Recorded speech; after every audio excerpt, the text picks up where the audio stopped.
अस्सलाम वालेकुम, खुश आमदीद, सुबह खैर तमाम देखने वालों को। प्रोग्राम है गुड मॉर्निंग कराची और मैं हूं आपका मेज़बान मोहम्मद यासिन। नाज़रीन, प्रोग्राम में अपने मुख्तलिफ मामलात पर गुफ्तगू करते हैं, मसाइल के हवाले से बात होती है और इसके साथ साथ आपकी जानिब से भेजे गए जो पैगामात मौसूल होते हैं उसके ऊपर अपने प्रोग्राम में गुफ्तगू करते हैं। इसके अलावा जो समाजी मसाइल हैं उसके हवाले से पिछले प्रोग्राम्स में गुफ्तगू हुई और मौजूद बहस हमारा कुछ बजट भी रहा, उसके हवाले से भी लोगों ने अपनी राय का इजहार किया और वही चाहते हैं कि मीशत के जो मामलात हैं इसके हवाले से आप अपने प्रोग्राम्स में ज़रूर गुफ्तगू करें। तो कोशिश यही होती है कि आवामी मसाइल को ज़ेर बहस लाया जाए। आज क्योंकि वक्त हमारे पास थोड़ा महदूद है, इसकी कोशिश करेंगे जल्दी जल्दी तमाम मामलात पर गुफ्तगू करें। पैगामात आपके हमें मौसूल हुए, यकीनन आज प्रोग्राम में उन्हें भी शामिल किया जाएगा। आज बड़े ख़ास मेहमान स्टूडियोज़ में तशरीफ़ फरमाए, बिला ताख़ीर सबसे पहले उन्हें खुश आमदीद कहूँगा और उनसे फिर हमारी आज गुफ्तगू रहेगी मुख्तलिफ मामलात पर, ख़ास तौर पर इस वक्त जो जारी सियासी सूरत हाल है और मौशी सूरत हाल है इसके ऊपर बात करेंगे। सबसे पहले स्टूडियोज़ में मौजूद हैं जनाब प्रोफेसर डॉक्टर मोहम्मद शहबाज साहब। आप प्रोफेसर हैं और बीजिंग इंस्टीट्यूट ऑफ चाइना से आपका ताल्लुक़ है। हमारे प्रोग्राम्स में आप उन्हें देखते रहते हैं। आज कराची तशरीफ़ लाएँ, हमने खुसूसी आज उनको दावत दी और हमारे साथ आज प्रोग्राम में मौजूद हैं। डॉक्टर शहबाज को वेलकम करूँगा। बहुत शुक्रिया डॉक्टर शहबाज प्रोग्राम में हमें वक्त देने के लिए। दूसरे हमारे मेहमान हैं दानिश चन्ना साहब, PCP आपकी पार्टी, आप उसके चेयरमैन हैं, पाकिस्तान कंजर्वेटिव पार्टी, उनको मैं खुश आमदीद कहूँगा प्रोग्राम में। बहुत शुक्रिया आपका दानिश साहब प्रोग्राम में हमें वक्त देने के लिए।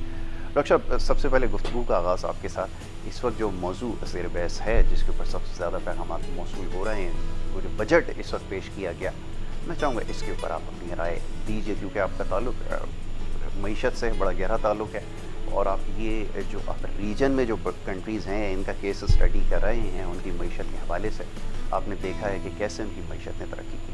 तो सवाल ये पैदा होता है कि लोग ये जानना चाहते हैं कि हर दफ़ा एक जैसा ही बजट पेश किया जाता है जिसमें आवाम के लिए ज़्यादा कुछ नहीं होता। क्या ये बात दुरुस्त है? मैं चाहूँगा इसके ऊपर थोड़ा सा कमेंट कीजिए। हाँ जी, बहुत शुक्रिया यासिर। बड़ा अहम सवाल है जो तकरीबन 70 साल से ये चीज़ें इसी तरह गर्दिश करती आ रही हैं। पता नहीं हमें कब होश आएगी या कब हम जागेंगे। ये जो बुलंदोबांग हम दावे करते हैं और हर दफ़ा ही ऐसा होता है कि बजट से पहले बहुत सारी उम्मीदें जो हैं वो लोगों को दिखाई जाती हैं, बहुत कुछ बताया जाता है, लेकिन जब बजट आता है तो उस वक्त सिचुएशन कुछ और होती है। बजट के बाद जब बजट पास होता है फिर सिचुएशन जो कुछ और होना शुरू हो जाती है। अभी इस बजट के बारे में भी यही बातें हो रही हैं कि ये 70 साल तारीख में ये पहला बहुत अच्छा बजट है। मेरा अपना ज़ाती ख्याल है कि आप मुशर्रफ साहब का जो ईरा है उसको देख लें और इस बजट को देख लें, उसमें कोई डिफरेंस नहीं है। ऐसा ही उन्होंने भी इसी तरह चीज़ें जो की थी। अब ये कह रहे हैं कि जी हम ग्रोथ को फोकस किया है। हाँ जी, बिल्कुल ग्रोथ को फोकस करना चाहिए, जाहिर सी बात है, लेकिन कौन सी ग्रोथ को फोकस किया ये बड़ा अहम सवाल है।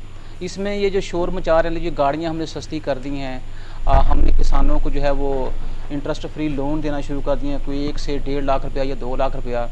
मेरा पहला सवाल है कि इस महंगे दौर के अंदर 1.5 से 2 लाख रुपया जो कर्जा किसान को अब दे रहे हैं, क्या वाकई वो कर्जा जो है वो एफिशिएंट है या उसको किसान जो है अच्छी तरीके से इस्तेमाल करेगा कि जिससे एग्रीकल्चर सेक्टर की ग्रोथ में इजाफा होगा। और दूसरी बात ये कर रहे हैं कि जी हमारे पास गाड़ियाँ सस्ती होंगी। मुझे ये बताइए उससे होगा क्या? क्या गाड़ी की जो ऑटो इंडस्ट्री है क्या वो लेबर इंटेंसिव है या कैपिटल इंटेंसिव है? बहुत इंपॉर्टेंट चीज़। तो कैपिटल इंटेंसिव है वो, तो इसका मतलब ये है कि उसकी ग्रोथ से जो एम्प्लॉयमेंट अपॉर्चुनिटीज़ है उसके ऊपर कोई खास फ़र्क नहीं पड़ेगा। और हमारे यहाँ कहने को ये कहते हैं, मेरे ख्याल में प्री बजट जो सेमिनार किया था वज़ीर ख़ज़ाना साहब ने, वो कह रहे थे जी वो 1 करोड़ कितने लोग जो काम से हट गए दोबारा फिर काम पे लग गए। अब मुझे ये समझ नहीं आ रही कि वो कौन से काम पे लगे हैं और कितनी जल्दी लगे हैं, क्योंकि आप अगर देहात में देखें आपका 60% से ज़्यादा पॉपुलेशन जो देहात में है, तो वहाँ तो लोग बेचारे वैसे ही रो रहे हैं और उसी तरह वही सिचुएशन चल रही है। और शहरों में भी कोई सिचुएशन इतनी अच्छी नहीं है। मतलब कि मैं 2-3 महीने बाद कराची आया हूँ और जब भी मैं आता मुझे हर दफ़ा डिफरेंस जो मुझे नज़र आ रहा होता है। और सेम इसी तरह कुछ मेरे अपने इशूज़ हैं, उसके लिए मुझे इस्लामाबाद तकरीबन हर 15 दिन बाद या 20 दिन बाद जाना पड़ता है, तो कुछ सिचुएशन इतनी अच्छी वहाँ भी नहीं है। अब इनका जो फोकस होना चाहिए था कि वो रूरल पॉपुलेशन है और उसमें भी खासकर ये कह तो ये रहे हैं कि जी लार्ज मैन्युफैक्चरिंग सेक्टर जो है उसमें ग्रोथ होगी। देखिए मुल्क की कभी भी तरक्की जो होती है हमेशा आपकी जो स्मॉल मैन्युफैक्चरिंग होती है उसकी ग्रोथ होती है। और आपका जो पिछले देखें 2-3 सालों से 25,000 से भी ज़्यादा छोटे बड़े कारोबार जो बंद हो गए हैं, तो उन कारोबारों ने जो कारोबार होता है उसने बेसिकली आपका जो मेजर चंक जो होता है लेबर फोर्स का उसको ने एम्प्लॉय करना होता है, तो वो तो आपने बिल्कुल इग्नोर कर दिया। और जहाँ तक कितना आवाम दोस्त बजट है, अब देखें अभी बजट पास नहीं हुआ लेकिन जो तेल की कीमतें हैं वो फिर बढ़ना शुरू हो बढ़ गई गई हैं, हैं। बिल्कुल और ठीक। बदकिस्मती है इस मुल्क के अंदर कि तेल की कीमतें जब बढ़ती हैं महंगाई एकदम से शूट कर जाती बिल्कुल शूट है, करती लेकिन उसी तरह जब तेल की कीमतें कम होती हैं महंगाई अपनी जगह पे होती है। पास ऑन नहीं आता, बिल्कुल ठीक है। ऐसा ही आपने बिल्कुल ठीक कहा कि जो उसके असरात होते हैं कीमतें कम होने के, वो एक आम आदमी तक नहीं पहुंच पाते, ये एक सबसे बड़ा मसला है। दानिश चन्ना साहब तशरीफ़ फरमाए, उनसे थोड़ी गुफ्तगू होगी। दानिश साहब, मुतमईन नज़र आते हैं, सियासी सूरत हाल तो जो कुछ है, जो असम्बलियों के अंदर हो रहा है वो पूरी दुनिया देख रही है। अब लोग ये सवाल करते हैं कि अगर क्या ये डेमोक्रेसी है, ये जमहूरियत के नाम पे ये जो सब कुछ हो रहा है, तो इससे तो फिर मसला हल होने वाला नहीं है। यहाँ तो बुनियादी मसाइल अभी तक हल नहीं हुए हैं। अगर पार्लियामान में बैठ के दस्तों गिरबा होंगे, एक दूसरे के ऊपर कॉपियाँ फेंकेंगे, मुगल्लिसात एक दूसरे को बकेंगे, तो फिर मामला कैसे हल होंगे? ये तो ज़रा बताइए कि जो मैसेज दुनिया को जा रहा है ये क्या सिलसिला है? बिस्मिल्लाहिर्रहमानिर्रहीम। इब्तिदा करता हूँ रब्बे जलील के नाम से जो नहायत ही बहुत बड़ा और रहम वाला है। बेशक। सबसे पहले आपका शुक्रिया अदा करते हैं कि आपने पाकिस्तान कंजर्वेटिव पार्टी को मौका फराहम किया जी, ताकि हम आवाम के सामने कुछ हक़ाइक़ जो हैं बिल्कुल ठीक है। ला सकें। सबसे पहले ये जो जमहूरियत है, जमहूरियत के नाम पे एक मैं इसको धब्बा कह सकता हूँ। जमहूरियत के नाम पे ये जो कुछ किया जा रहा है, क्योंकि ये चंद साल या 2 साल जी, पीछे आप चले जाएं, उससे पहले इस तरह की हमें पार्लियामेंट में कोई रविश नहीं मिलती थी। बिल्कुल ठीक है। ये 126 दिन का जब धरना लगा, उस धरने की वजह से जो रविश पैदा हुई है, जी, एक दूसरे को गाली देना, कीचड़ उछालना, आपके खिलाफ कोई ऐसी चीज है नहीं, फिर भी आपके पीछे पीठ के पीछे छुरा घोंपना, इस तरह की जब रवायात यहाँ कायम हो गई और 126 दिन का जो धरना लगा, उसने अवाम का जीना जो है मुश्किल कर दिया। क्योंकि सियासत जब हम अवाम के लिए करते हैं, ऐसा ही तो सियासत अवाम के लिए होती है, तो अवाम को बेजार करने के लिए नहीं होती, अवाम की आम रवाजी जिंदगी को मफलूज बनाने के लिए नहीं होती। लेकिन यहाँ जो सियासत का बुनियाद रखा गया है और 74 साल से इस मुल्क के अंदर इस सियासी लोगों ने बेड़ा गर्क कर दिया है। और सियासी लोगों के साथ जो क्या कहते हैं डिक्टेटर आए हैं, उन्होंने भी मुल्क का बेड़ा गर्क किया है। ऐसा नहीं है कि सिर्फ सियासी लोगों ने किया है, जिसको जहां अपना मौका मिला उन्होंने उसी जगह पे अवाम के ऊपर वार किया। किसी न किसी तरीके से अवाम का खून पसीना चूसा जा रहा है। ठीक है। जब पार्लियामेंट की बात आती है तो हम तो कहते हैं कि हम तो पढ़े लिखे हैं, लेकिन मैं कहता हूँ हम पढ़े लिखे जाहिल हैं।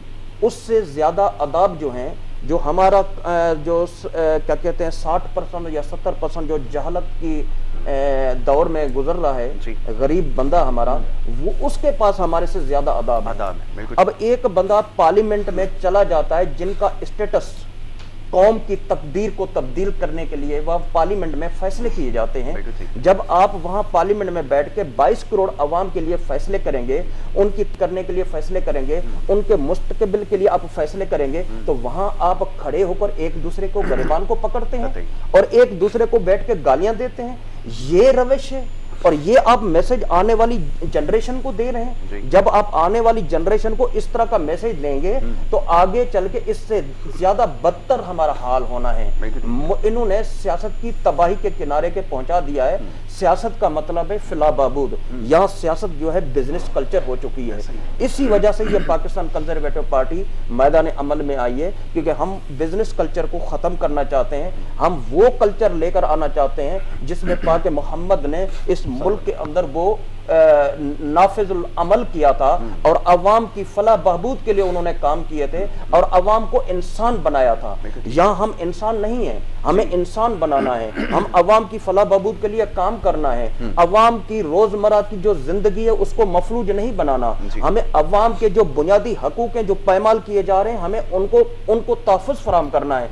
जब तक हम पाकिस्तान की 22 करोड़ अवाम को बुनियादी हकूक फराहम नहीं करेंगे तो इस तरह ही हम रोते रहेंगे। और इसमें बड़ा किरदार हमारी अवाम का भी है। बिल्कुल ठीक है। जब तक अवाम खुद इस चीज पे गौर नहीं करेगी, 74 ईयर से और ऐसे मांगर मच्छ लोगों को कभी उनका चेहरा तब्दील हो जाता है, कभी उनका बेटा आ जाता है, कभी उनका कजन आ जाता है, कभी कोई आ जाता है, लेकिन वही उनका खानदान होता है لیکن وہ پیسے کے بلبوتے پہ آ جاتا ہے. ہماری قوم اس چیز کو کبھی نہیں سمجھ پاتی. جب الیکشن کا دن ہوتا ہے وہ آتا ہے آٹے کی تھیلی بنا لی 10 کلو کی اور اس کے ساتھ 2000 رکھ دیے اور ہمارے غریب لوگوں کا ضمیر جو ہے وہ پرچیز کر لیا. تو ہم اس چیز کے لیے جو پاکستان کنزرویٹو پارٹی یہ اویئرنیس پیدا کر رہی ہے قوم کے اندر تاکہ قوم سجاگ ہو جائے. 74 سال سے آپ لوگوں کا خون پسینہ چوسا جا رہا ہے. اس خون پسینے کو بچانے کے لیے آپ لوگوں کو سجاگ ہونا ہوگا, آپ لوگوں کو امپاور ہونا ہوگا. آپ کو جو الیکشن کے دن جو آپ لوگوں کے ووٹ کا جو آپ لوگ فیصلہ کرتے ہیں, اپنے ضمیر کا جو فیصلہ کرتے ہیں, ایسے بندے کو انگوٹھا لگائیں, ایسے بندے کو پارلیمنٹ میں بھیجیں جو با کردار ہو اور جس کے گریبان کو آپ آسانی سے پکڑ سکتے ہیں. بالکل ٹھیک ہے. ڈاکٹر شہباز صاحب, یہ ذرا فرمائیے گا کہ یہ جو ڈیموکریٹک سسٹم ہے آپ کے یہاں, رائج نظام ہے, اچھا بہت ساری چیزیں ہم باہر سے جو ہے وہ لیتے ہیں اور پھر اس کی مثال بھی ہم دیتے ہیں نا. باہر ویسٹ میں پریکٹسز یہ ہوتی ہیں, اپوزیشن ایک شیڈو بجٹ پیش کرتی ہے, کچھ ان کے اندر جو ہے وہ سفارشات ہوتی ہیں, کچھ چیزوں کی نشاندہی کی جاتی ہے اور اس کے اوپر پھر مباحثہ ہوتا ہے. لیکن یہاں پر اپوزیشن جو ہے وہ بظاہر لگتا ایسا ہے کہ صرف کام تنقید برائے تنقید اور ایک دوسرے کے اوپر الزامات لگانا رہ گیا. تو نہ میچورٹی اپوزیشن کی جانب سے شو کی جا رہی ہے, نہ حکومت کی جانب سے شو کی جا رہی ہے. اس کی وجہ کیا سمجھ میں آتی ہے؟ کیا یہ پولیٹیکل پارٹیز اب بھی اتنی زیادہ میچور ہیں کہ ان کو ٹائم لگے گا, وقت درکار ہے, مزید کئی سال اور لگیں گے کہ میچورٹی آئے, وہ پولیٹیکل کلچر جو ہے وہ گرو کرے, پھر جا کر یہ بات کریں؟ کیونکہ بڑا سیریس بزنس ہے, بڑا سیریس ایشو ہے, خاص طور پہ اکانومی. کیا کہیں گے آپ کو یاد ہو کہ ایک پروگرام ہم نے کیا تھا مرزا صاحب کے ساتھ, اس میں میں نے آپ سے کہا تھا کہ جب تک لوگوں کو آپ ایجوکیٹ نہیں کریں گے یہ چیزیں اسی طرح کی باہر نکلیں گی. اس کی وجہ یہ ہے کہ ہم اپنی انا کے اندر جو بیٹھے ہوئے ہیں. ہاں ابھی میرے محترم دوست جس بات کا ذکر کر رہے ہیں پارلیمنٹ کے اندر جو شور و غل ہے, ہاں اگر میرا یہ پارلیمنٹ یا میرے حکومتی ارکان یا اپوزیشن یہ کہتی کہ پاکستان کے اندر لینڈ ایکسٹینشن ہے وہ کرنی چاہیے, پاکستان کے اندر جو لینڈ ریفارمز لے کے آنا چاہیے, پاکستان کے اندر جو ایگریکلچر پروڈکٹیوٹی ہے اس کا انڈیکس جو ڈے بائی ڈے نیچے گر رہا ہے اس کی بڑھوتری کی بات کرنی چاہیے. یا میرا یہ پارلیمنٹ یہ بات کرتا ہے کہ ملک کے اندر جو کلٹیویبل لینڈ ہے اس کو ہم نے بڑھانا ہے, کیونکہ آج ہم رو رہے ہیں کہ جتنی ہاؤسنگ سکیمز ہیں اس کی وجہ ہمارا زرعی رقبہ جو کم ہو رہا ہے. تو پھر مجھے بات سمجھ آتی بات کی کہ جب میری پارلیمنٹ اس چیز کے اوپر شور کرتی, حالانکہ میں شور کر رہا ہوں کہ جب سے انہوں نے یہ بلین ٹری منصوبہ شروع کیا پاکستان کو وہ گرین کرنے کا, تو میں نے کہا تھا ان سے کہ اگر یہ بلین ٹری منصوبہ یہ جس طرح کر رہے ہیں تو یہ اگر فرض کو اسی سپیڈ سے ڈیلی یہ 32 لاکھ درخت لگائیں تو یہ تقریباً 3.5 سال میں یہ منصوبہ ان کا مکمل ہوتا ہے. اور اس سے میں نہیں سمجھتا کہ پاکستان گرین ہو جائے گا. اس کے لیے ہمیں ٹریلین سونامی ٹری منصوبہ جو وہ شروع کرنا چاہیے. وہ بات ہم نے کی ہے تو ان کو سمجھ نہیں آئی, لیکن وہی بات اب اقوام متحدہ کہہ رہی ہے تو اب جناب ان کو سمجھ آ رہی ہے. تو جب آپ کا کلچر یہ ہوگا, یہ میچورٹی ہوگی, آپ کے اپنے اندر جو میچور لوگ ہیں جو کام کرنے والے ہیں آپ ان کو نہیں پوچھ رہے یا ان سے بات کرنا پسند نہیں کرتے, باہر سے وہی بات جو ہے وہ ہماری لوکل بندے والی بات, جو بندہ فارن کو انسٹیٹیوشن وہ بات کرے تو اس کے اوپر آپ جو جمل کہتے ہیں بہت اچھا, یہ انہوں نے بہت اچھی سجیشن دی ہے. تو یہ چیزیں پارلیمنٹ کے اندر اگر ڈسکس نہیں ہوتی تو مجھے بتائیں باہر تو لوگ جو ہیں, اگر ہم چائنا کی مثال کریں سب سے پہلے ہم چائنا کی ہی مثال دینی چاہیے, کیونکہ ہم یہ کہتے ہیں کہ چائنا سے ہماری دوستی جو ہمالیہ سے زیادہ اونچی ہے اور شہد سے زیادہ میٹھی ہے. تو وہاں تو کوئی بھی بات ڈسکس ہوتی ہے, شیڈو بجٹ بھی آتے ہیں, سارا کچھ ہوتا ہے, وہاں تو عوام کی فلاح و بہبود ہے اس کو مد نظر رکھا جاتا ہے.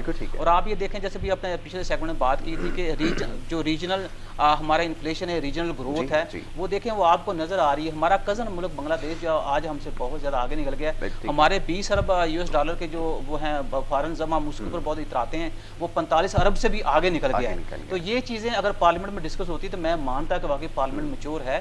اور اب چونکہ یہ اب دیکھیں ایک بات میں کہتا ہوں ٹرکل ڈاؤن افیکٹ کی, اب یہ ہے کہ جو باتیں پارلیمنٹ کے اندر ہوں گی وہ چاہے اپوزیشن جو ہے وہ بھی اپنا رول صحیح طرح ادا نہیں کر رہی, ان کو چاہیے کہ ٹھیک ہے گورنمنٹ اگر بجٹ پیش کر رہی ہے اس میں کوئی اچھا ان کے پاس کوئی سفارشات ہیں تو وہ ان کو بتانی چاہیے. ڈاکٹر صاحب ایک چیز کا اور تذکرہ کیجیے گا, کیونکہ میں بار بار یہ سوال پوچھ رہا ہوں کہ ایک پالیسی ہوتی ہے, ایک سوچ ہوتی ہے کہ میں نے اگر چیزوں کو ٹھیک کرنا ہے تو میری اپروچ کیا ہوگی, میں باٹم اپ اپروچ اپناؤں گا یا پاکستان جیسی کنٹری جس کی ڈائنامکس جو دوسرے ممالک سے مختلف ہے, ٹاپ ڈاؤن میری جو ہے وہ اپروچ ہوگی, ہے کیا مجھے کلیئر سمجھ میں نہیں آیا. اکنامک سروے کے حوالے سے جیسے پریس بریفنگ ہو رہی تھی وہ کہنے لگا جی پاکستان کو اوپر سے ٹھیک کریں گے نیچے اس کے اثرات آئیں گے, پھر اگلے ہی لمحے انہوں نے کہا باٹم اپ اپروچ اگر ہماری ہو تو مسئلہ حل ہو جائے گا. یہ ایکچولی ہے کیا؟ جب actually they are not very clear, बड़ी ब्रीफ चीज़ है वो ये है कि एक तरफ ये कहते हैं कि हम जी एम्प्लॉयमेंट जो है वो हमारा फोकस है, साथ दूसरी तरफ वो ये भी कहते हैं जी हमारा ग्रोथ फोकस है, दोनों ही चीज़ें फोकस होनी चाहिए। अब वो फोकस किस तरह से है, देखें आप करेंगे क्या, ये गाड़ियाँ जो कह रहे हैं हम सस्ती करेंगे, उस पर बैंक जो है वो लोन देंगे लोगों को, ठीक है जी, तो प्रॉफिट बैंक का तो बढ़ेगा, बिल्कुल ठीक है। जैसे आपसे मैंने कहा जो ऑटो इंडस्ट्री वो कैपिटल इंटेंसिव है, लेकिन एम्प्लॉयमेंट जो है वो नहीं बढ़ेगा।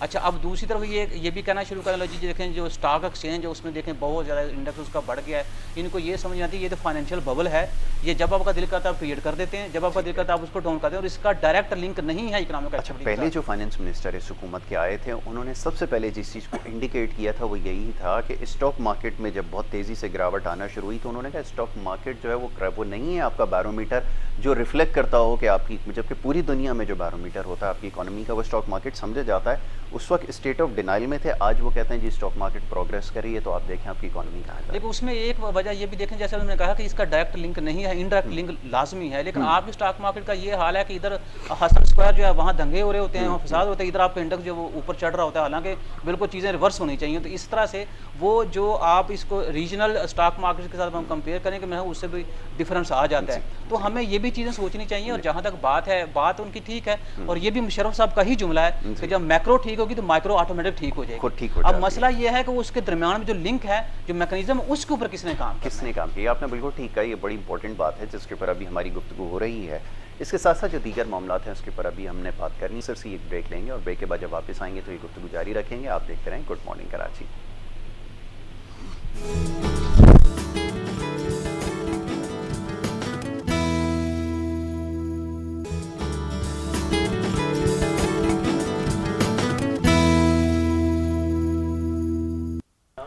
प्रोग्राम में आपको एक दफ़ा फिर खुश आमदेद कहेंगे। ब्रेक पे जाने से पहले गुफ्तगू जारी थी, बात हो रही थी कुछ पाकिस्तान की माशी मामलात के हवाले से और सियासी सूरत हाल के हवाले से।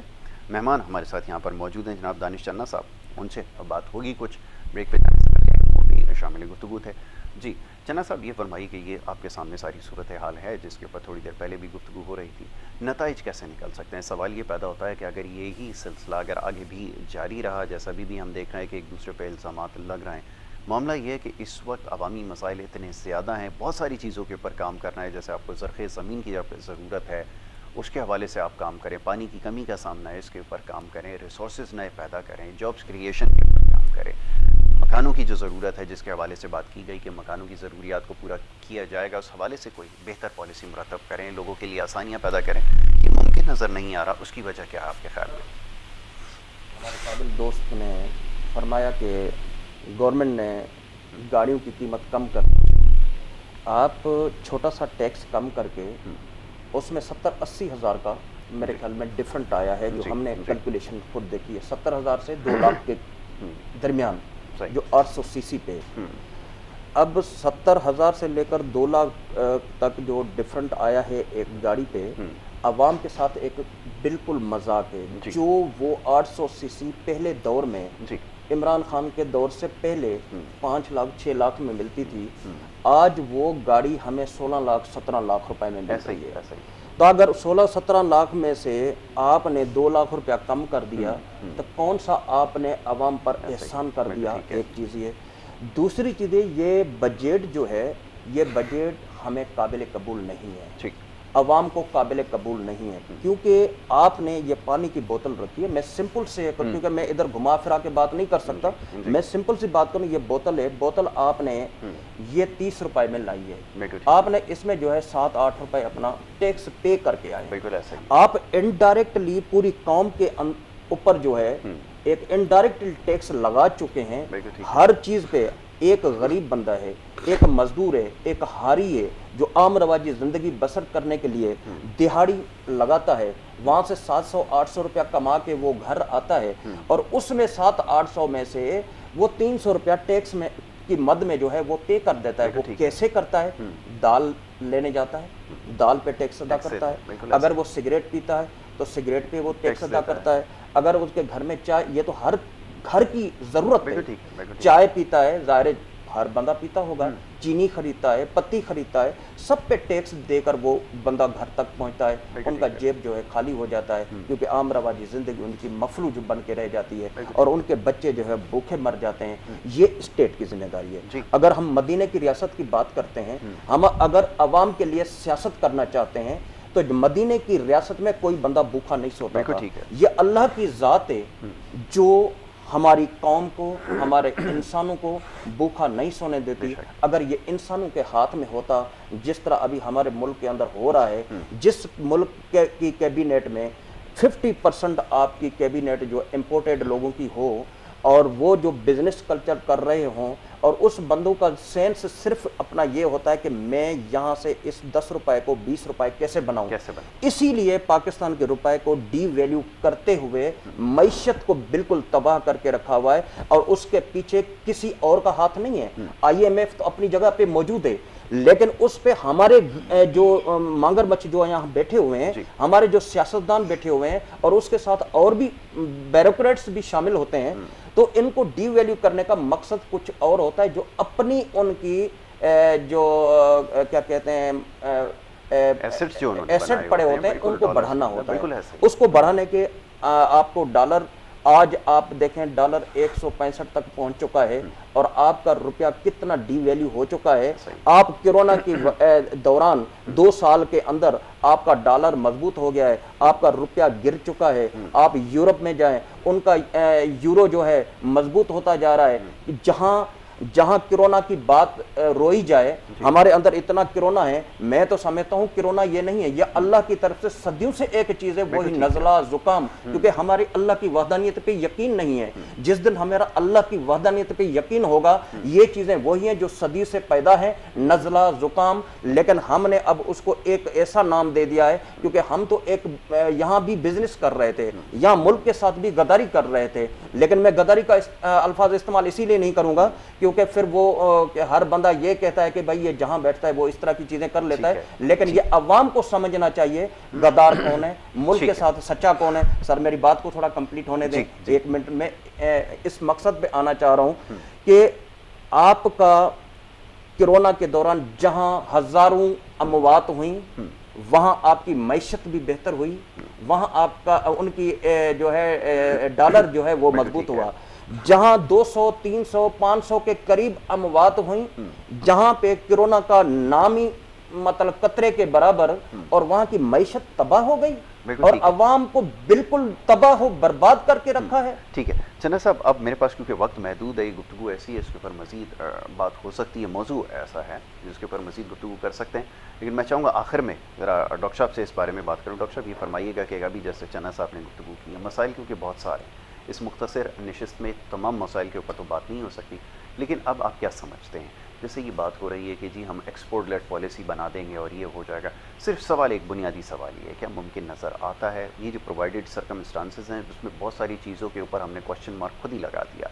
कोरोना की वजह से जो कुछ हुआ, जो डैमेजेस हुए, अभी हमें उनको रिकंसाइल करने की ज़रूरत है। उसके लिए हमने कुछ प्लान जो है वो करने पड़ेंगे, बहुत सारी चीज़ें, उसके बाद फिर हम आगे की तरफ जाएंगे। मैं चाहूँगा पहले इसके ऊपर आप थोड़ा सा बताइए कैसे नजर आता। जी बहुत शुक्रिया। मेरा ख्याल है कि हमें अपने अंदर का कोरोना जो है ना उसको बाहर फेंकना चाहिए, जो सबसे बड़ी बात है। और दूसरी बात ये है कि बिल्कुल पॉसिबल है, ऐसा नहीं कि पॉसिबल नहीं है। देखें आप जब तक मुल्क के अंदर अब बिजनेस जो है लोकल लेवल जो है, या उसको SMEs कह लें, या वैसे जो छोटे कारोबार हैं, उनको जब तक आप वो परवान नहीं चढ़ाएंगे तो मेरा नहीं ख्याल कि हम कह सकें कि हमारा डोमेस्टिक प्रोडक्शन बढ़ेगा जिससे हम एक्सपोर्ट्स कर सकेंगे। एक अभी हमारी बात इनफॉर्मल हमारी बात हो रही थी, अभी जो टाइम चल रहा है इसमें पाकिस्तान जो अपराधी कुव्वत में नंबर 1 है एशिया। ठीक है, आप देखें चाइना ने 3 बच्चों की पॉलिसी जो है वो अडॉप्ट की, वो अहमियत को समझते हैं, बड़े क्लीन तरीके से जो फ्यूचर को देख उसके मुताबिक जो सारी पॉलिसी बना रहे हैं। क्या पाकिस्तान जो है ये जो ह्यूमन रिसोर्स है इसको एक्सपोर्टर पॉलिसी के अंदर डाल के क्या इससे फ़ायदा नहीं ले सकता? ठीक है, पाकिस्तान उस तरह से अगर देखा जाए पॉपुलेशन के पॉइंट ऑफ व्यू से तो अपने गोल्डन एज से गुजर रहा है, तो हमें इस गोल्डन एज को रीप करना चाहिए, बजाय कि हम इसको तबाह करें, तो इसके ऊपर हमें फोकस करने की ज़रूरत है। एग्रीकल्चर सेक्टर जो उसके ऊपर हम बड़ी संजीदगी के साथ फोकस करने की ज़रूरत है, क्योंकि अभी तक मेरा जो अपना एनालिसिस वो ये कह रहा है कि हम अभी तक जो पोटेंशियल था एग्रीकल्चर सेक्टर उसको हम यूटिलाइज कर ही नहीं पाए। जो SMEs है, उन्होंने कहा कि 25,000 से ज़्यादा कारोबार जो छोटे मोटे बंद हो गए उनको हमें इकॉनमी के अंदर लेके आने की ज़रूरत है। और अभी एक और हमारी बात हो रही थी, अभी आपकी इकॉनमी को जो शेडो इकॉनमी उसने बड़ा सहारा दिया हुआ है। आपके जो इनफॉर्मल इकॉनमी उसने आपको बहुत ज़्यादा एम्प्लॉयमेंट जो अपॉर्चुनिटी वो पैदा करती, उसने आपके मॉनेटरी इन्फ्लेशन को बहुत ज़्यादा कंट्रोल किया हुआ है। ये जो जाहिर सी बात जो मॉनेटरी इकोनॉमिक्स से समझते हैं उस चीज़ को बड़े अच्छे तरीके से उनको अंडरस्टैंडिंग हो जाएगी कि मैं क्या बात कर रहा हूँ। अच्छा, अब जो कास्ट पुश इन्फ्लेशन है, हाँ वो मैं समझता हूँ कि पूरी दुनिया के अंदर चूँकि थोड़ा सा इन्फ्लेशन आया तो उसको हम कह सकते हैं, इनकी बात को मान लेते हैं कि उसका इफेक्ट पाकिस्तान के ऊपर हुआ है, लेकिन कहाँ है वो एफिशिएंसी का एलिमेंट, कहाँ है वो, कहाँ है आपका रिसर्च एंड डेवलपमेंट एक्सपेंडिचर जब करते हैं, कोई नई नई चीज़ें जो एग्रीकल्चर सेक्टर के अंदर टेक्नोलॉजी जो है उसको मुतारफ कराई, इससे सारी जाहिर सी बात एग्रीकल्चर सेक्टर उसकी प्रोडक्टिविटी बढ़ेगी, आपका इंडस्ट्रियल सेक्टर उसकी प्रोडक्टिविटी बढ़ेगी। तो हमारे यहाँ पाकिस्तान के अंदर जो बेसिक इशू है, और ये भी यहाँ ये चौथी दफ़ा आपके प्रोग्राम में डिस्कस बात हो रही है कि एफिशिएंसी जो उसका बहुत बड़ा इशू है पाकिस्तान में। बिल्कुल ठीक है डॉक्टर साहब, thank you so very much, बहुत शुक्रिया आपने प्रोग्राम में वक्त दिया। चन्ना साहब, आपका बहुत शुक्रिया कि आपने प्रोग्राम में वक्त दिया, इंशाल्लाह आपको ज़हमत देंगे। Thank you. और ये जो मुल्की मसाइल हैं, सियासी और मौशी मसाइल हैं, इसके ऊपर हमारी गुफ्तगू रहेगी। यहाँ पे वक्त हो रहा है एक छोटी सी ब्रेक का। ब्रेक के बाद जब हमारे स्केड्यूल गेस्ट हमारे साथ यहाँ पे मौजूद होंगे प्रोफेसर डॉक्टर हकीम अस्करी साहब, और उनसे आपकी सेहत के हवाले से हमारी गुफ्तगू जारी रहेगी। देखते रहिए प्रोग्राम गुड मॉर्निंग कराची।